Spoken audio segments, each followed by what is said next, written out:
I'd been out there waiting for the crew for about an hour, but there was no sign of them, so I went for a scop dog and a soda to kill some time. The kabuki market is always busy around this time, and this is when the best street vendors are out, so not all was lost.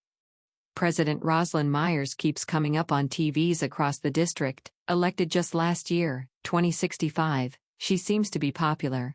She's ex-Militech, stern, pretty cute, but seems the pain in the ass, like just about every other politician in Night City. This unification program she keeps talking about sounds like a plea to justify more government oppression, just another false dream.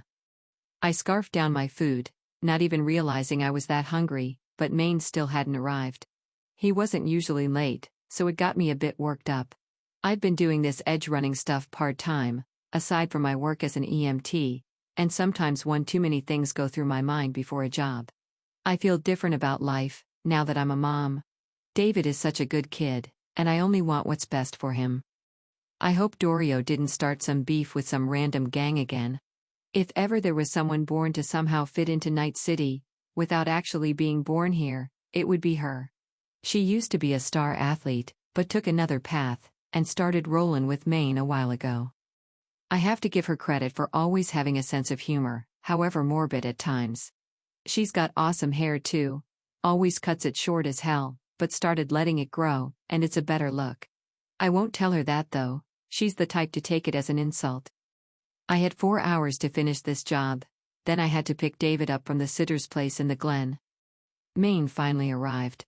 As soon as the car pulled up, I hopped in the back, and noticed Iris Tanner was missing. There was Dorio cleaning out her gun as if we were going into a world war, typical. Maine blamed traffic for being late. I asked her where Iris was, but before she could say anything, Maine said she was going to meet us by the entrance to the Badlands, something about a broken-down Kia prototype. We were headed to the Badlands anyway, only Iris didn't know it because the fixer changed the location of the job at the last moment. We also had limited intel, a clear sign that they wanted to make sure we didn't leak any information about the job ahead of time, which meant whatever it is they want had to be worth a whole lot of eddies.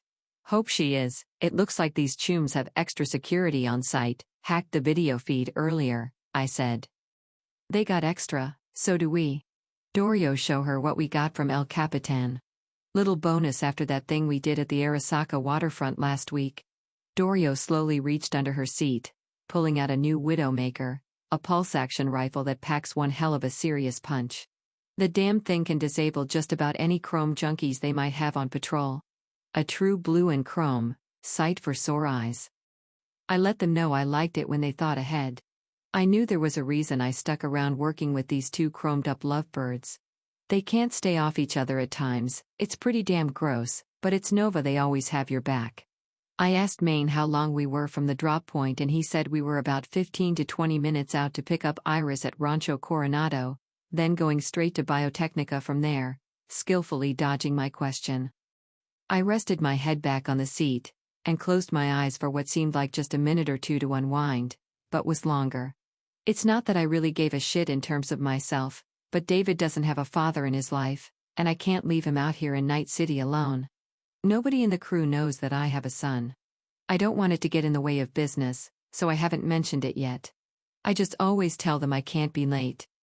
When I opened my eyes, I saw Dorio tuck the Widowmaker back under her seat. I took a minute to grab my pistol and make sure my ammo was on point. My dad's old JKEX2 Kenshin. Yeah, I hate Arasaka just as much as the next choom, but I can't deny that they have a knack for power-packed concealable firepower. I also figured since we weren't robbing Arasaka, having a gun named after a Japanese warlord wasn't a bad idea. As soon as I put the gun away, we reached Venice Street, near the state line. We see Iris, running towards the car, yelling, but it couldn't be heard from inside. I could hear gunshots, but I couldn't see anyone. It was like a barrage of light beams coming out of nowhere.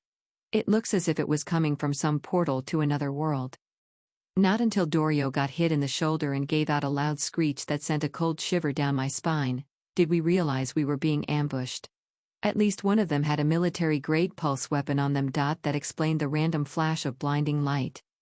As we keep rolling, Iris jumps in the car as Maine kicks open the right front door. As soon as she landed on the seat, she yelled, "Drive faster, goddammit, fucking raffins." Maine slammed the pedal and we started zooming down the street. We kept taking fire, as rounds tore through the front of the car as if it was tinfoil, and everyone put their heads down, including Maine. It almost caused him to crash the vehicle as it quickly swerved and everyone got tossed to the side like rag dolls. I took a deep breath, and just as the car got steady, one of the raffins must have run up on us, right in front of the car, and shot a pulse round, because all I saw was blinding light again. The shot made the car flip forward, and it looked like it broke off a few large chunks of the road. It then spun out a few times, but we somehow landed nearly flat against the shipping container's exterior with the car on its side. The windows were already shattered, so we all lifted ourselves up out of the car, a bit shaky, as if we were doing pull-ups at high school gym class.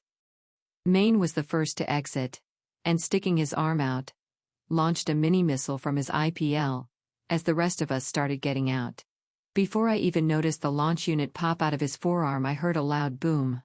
Later, he mentioned seeing flashes of human shapes running along the street at that moment, that there were already 2 of them headed our way, as if a few of the suits were malfunctioning, a clear sign of prototype thermal optic suits.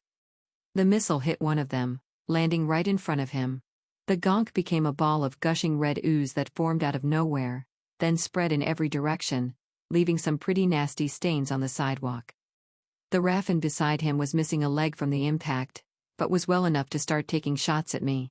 I got down further, laid flat atop the container as Iris and Dorio moved to the back, and pulled out my KX-2 Kenshin. I quickly aimed and pulled the trigger. The first bullet missed, but I pulled an electro-charged burst shot next. It landed right between his eyes, and tore the entire upper right half of his head off.